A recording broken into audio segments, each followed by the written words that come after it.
3 मई 2021 शायद हम सबकी ज़िंदगी का best year.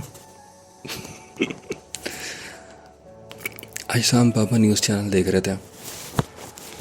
I don't want to use the word negative, लेकिन आजकल ऐसी ही वाइब्स आती है क्योंकि situations are on the worst peak. Although यहाँ मैं कोविड और न्यूज़ चैनल्स की बातें नहीं करने वाला, बस वो देखते देखते मुझे पास्ट में हुई कुछ चीज़ें याद आ गई।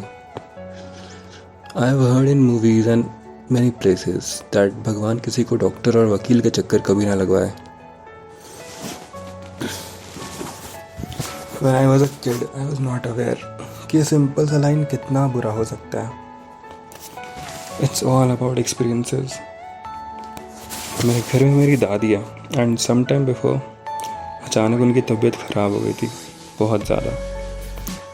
अच्छा, जिनके साथ हुआ है, who have gone through all these, they know, they have experienced it, लेकिन बाकियों को मैं बता देता हूँ। जनरली मेरा वेट अराउंड 75 to 80 kgs होता है ईयर अराउंड, और मेरी दादी ऑलमोस्ट 6 to 7 days तक एडमिट रही होगी। 6 to 7 days तक एडमिट रही होगी। मेरा वेट एक वीक के बाद 68 kgs आ गया था। I lost around 8 to 10 kgs सिर्फ फिक्र में। जब से मैंने होश संभाला है,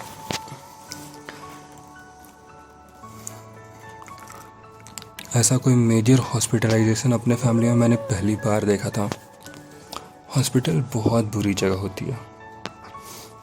आई एम दैट गाय जिसे बचपन से ही ना हॉस्पिटल से फोबिया है। मुझे बहुत डर लगता है हॉस्पिटल से। मुझे याद है ICU was on the 3rd floor, तो मैं सीढ़ियों से ऊपर जा रहा था एक दिन, और स्टेयर्स के जस्ट बगल में आईसीयू वार्ड है उस हॉस्पिटल में। तो फाइनल स्टेयर्स पे आई सॉ अ लेडी जो लिटरली चीखें मार मार कर रो रही थी। There was nobody to console her. I looked at her, I felt my soul went out of my body. मुझे कुछ और सुनाई नहीं दे रहा था except that lady's voice. He lost his son. मुझे नहीं पता उसकी फैमिली में कौन है कौन नहीं, बट उसे जस्ट पता चला था कि हिज किड इज नो मोर। वो भी आईसीयू में ही था। किसी की हाय लगना कहते हैं ना, वो औरत का रोना बिल्कुल वैसा था। All those days were very hectic. एक दिन I got a chance to go inside ICU.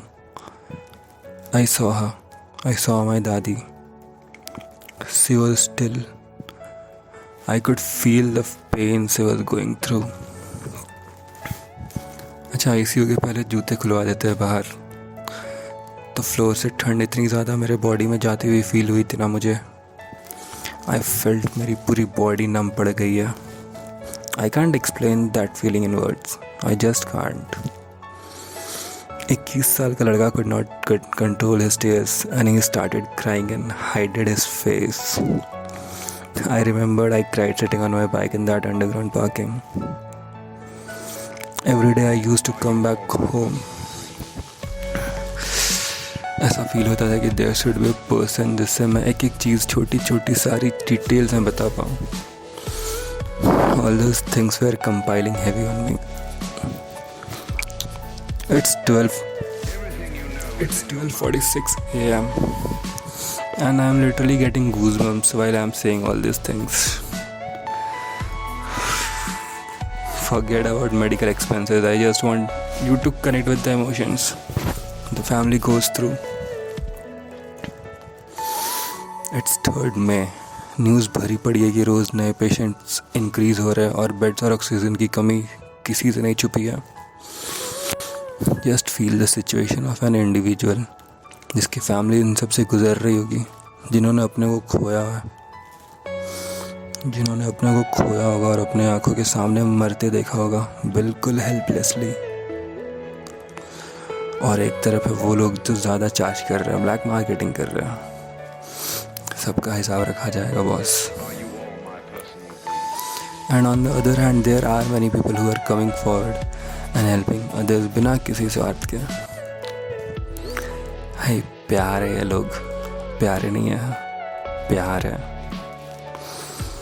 अगर लाइफ को एक ग्राफ में देखा जाए ना तो ऐसा बहुत कम होता है कि you get happier days. Most of the days are rigid, unhappy, ruthless. कुछ लोगों ने मुझसे कहा कि वाइब सेट कर लो अपने चैनल की. मैंने कहा अरे वाइब्स कैसे सेट होती है चैनल की, इसका तो कोई ऑप्शन ही नहीं है. दे सेट कि be specific about what you want to talk. एक जोनर सेलेक्ट कर लो. अब आप एक चीज़ बताओ, अगर आप किसी फ्रेंड से बात करते हो तो ज़रूरी तो नहीं कि सिर्फ एक टॉपिक के ऊपर बात करते रहो. हर रोज़ आपका मूड एक जैसा होता भी नहीं.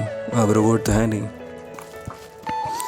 I record myself क्योंकि I want to speak here as I have in front of any friend. अगर मैं ये सोचता कि मुझे किसी भी एक फील्ड में बातें करनी है तो I would not have made this voice diary. अभी हमारी जानकारी का लेवल असीमित नहीं है किसी भी एक पार्टिकुलर क्षेत्र में. I will talk about anything and everything. I hope you will not judge me. वैसे करना तो कर लो. I can't help it either.